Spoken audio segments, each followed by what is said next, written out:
وہ ایک انگوٹھی ہے جسے اتارنے میں میں نے اس قدر ہوشیاری سے کام لیا تھا کہ اس کے غلام کو بھی پتہ نہیں چلا تھا۔ عاصم نے کہا، اچھا تم جاؤ اور گھوڑے فروخت کر دو، آپ نہیں آئیں گے؟ نہیں، مجھے یہ اطمینان ہے کہ اس کام میں تم مجھ سے زیادہ ہوشیار ہو۔ اور سنو، تھیلی اور انگوٹھی تمہاری ہے، اس میں میرا کوئی حصہ نہیں۔ اب تم جاؤ۔ عباد مسکراتا ہوا وہاں سے چل دیا، لیکن دروازے کے قریب پہنچ کر رک گیا اور کہا، یہ کمرہ تو اس سرائے کے بجائے کسی محل کا حصہ معلوم ہوتا ہے۔ دیکھیے ایسا قالین تو۔ عاصم نے غضبناک ہو کر اس کی طرف دیکھا اور کہا، عباد، اگر تم نے اس کمرے کی کسی چیز کو ہاتھ لگایا تو میں تمہاری آنکھیں نکال لوں گا۔ یہاں سے بھاگ جاؤ۔ عباد کمرے سے باہر نکل گیا اور عاصم کرسی سے اٹھ کر بستر پہ لیٹ گیا۔ ایک ساعت بعد فرمس کمرے میں داخل ہوا تو عاصم گہری نیند سو رہا تھا۔ اس نے عاصم کا بازو پکڑ کر ہلایا تو وہ اٹھ گیا۔ فرمس نے کہا، مجھے اس بات کا افسوس ہے کہ آپ کو جلد کھانا نہیں کھلا سکا۔ بات دراصل یہ تھی کہ آپ کا کھانا تیار کرنے میں دیر لگ گئی۔ میری بیوی اور بیٹی کو اس بات کا ملال تھا کہ آپ علیہ صبح جا رہے ہیں، اس لیے وہ آپ کو اپنی پسند کے تمام کھانے کھلانا چاہتی تھیں۔ چلیے، وہ گھر میں آپ کا انتظار کر رہی ہیں۔ عاصم نے پوچھا، وہ گھوڑے فروخت ہو گئے ہیں؟ ہاں، ان کا معاوضہ تو بہت کم ہی ملا ہے، لیکن آپ کی ایک الجھن دور ہو گئی ہے۔ آپ کا غلام بہت ہوشیار ہے، وہ بہت تھکا ہوا تھا، اسے کھانا کھلا دیا ہے۔ عاصم اپنے میزبان کے ساتھ سرائے کا نصف چکر لگانے کے بعد پچھلی طرف ایک چھوٹے سے سکونتی مکان میں داخل ہوا۔ بلند دیواروں سے گھرے ہوئے ایک تنگ صحن میں فرمس کی بیوی اور بیٹی کھڑی تھیں اور سامنے ایک کمرے کے کھلے دروازے سے روشنی آ رہی تھی۔ انطونیہ نے اپنے باپ کے ہاتھ سے مشعل لے کر دیوار کے سہارے کھڑی کر دی اور وہ کمرے میں داخل ہو کر دسترخوان پر بیٹھ گئی۔ انطونیہ اور اس کی ماں نے اپنے مہمان کی تواضع کے لیے شام، فلسطین، مصر اور روم کے تمام تکلفات صرف کر دیے تھے، اور عاصم، جسے اپنی زندگی میں پہلی بار ایسے مہذب انسانوں کے ساتھ بیٹھنے کا موقع ملا تھا، اپنی کم مائگی کے احساس سے پسا جا رہا تھا۔ انطونیہ، جسے اس نے پہلی بار انتہائی بے بسی کی حالت میں دیکھا تھا، اب اپنے قیمتی لباس میں ایک شہزادی لگتی تھی۔ کھانے کے دوران روم اور ایران کی جنگ ان کی گفتگو کا موضوع رہی۔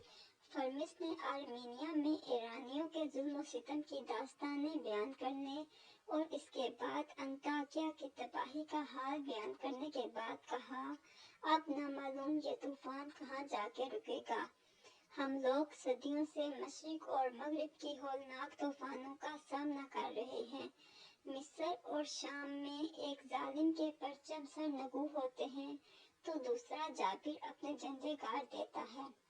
آج ہم رومیوں کے غلام ہیں تو کل شاید ہمیں ایرانیوں کی غلامی کا طوق گلے میں ڈالنا پڑے گا۔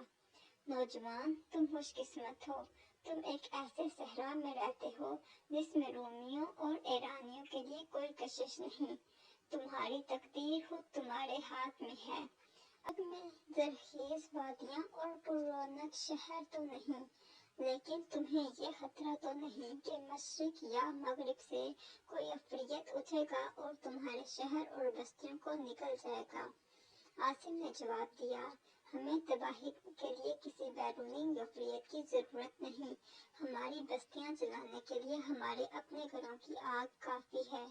آپ کو شاید معلوم نہیں، جب عرب قبائل کا خون گرم ہوتا ہے تو وہ ایک دوسرے کے لیے بھیڑیوں سے زیادہ ہونہار بن جاتے ہیں۔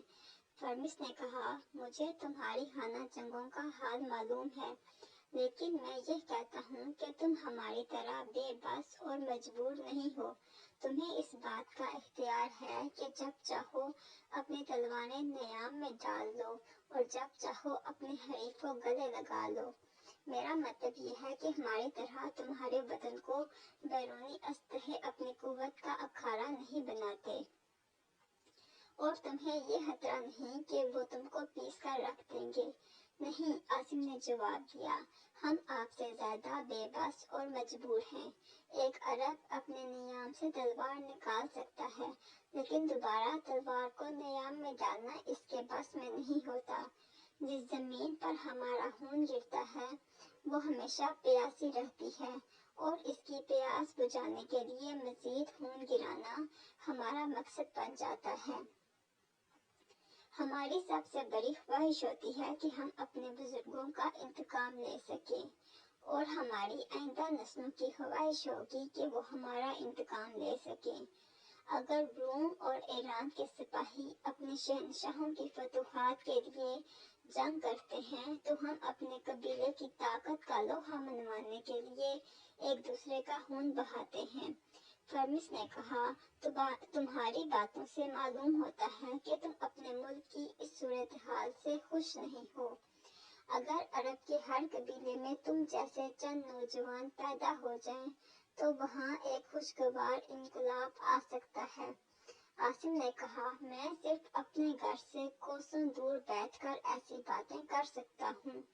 ممکن ہے میرے دل و دماغ پر یہاں کی آب و ہوا کا اثر ہو، لیکن عرب کی آب و ہوا میں سانس لینے کے بعد اپنے قبیلے کی عزت کے لیے لڑنا اور اپنے عزیزوں اور دوستوں کا انتقام لینے کے لیے لڑنا میری زندگی کا سب سے اہم مسئلہ بن جائے گا۔ اپنے باپ اور بھائیوں کی روحوں کی پیاس مجھے ایک لمحہ بھی چین سے نہیں بیٹھنے دے گی۔ فرمس نے مغموم لہجے میں کہا، لیکن مجھے اس بات کا یقین نہیں آ سکتا کہ تم جیسا رحم دل آدمی، جس نے ایک بے بس مصری کی خاطر اپنی جان خطرے میں ڈال دی تھی، محض انتقام کے لیے قتل و غارت پہ آمادہ ہو جائے گا۔ عاصم نے جواب دیا، میں بلا وجہ اتنی دور تلواریں خریدنے نہیں آیا تھا۔ فرمس کی بیوی، جو اب تک خاموشی سے ان کی گفتگو سن رہی تھی، اپنے شوہر سے کہا، آپ ان سے بحث کیوں کر رہے ہیں؟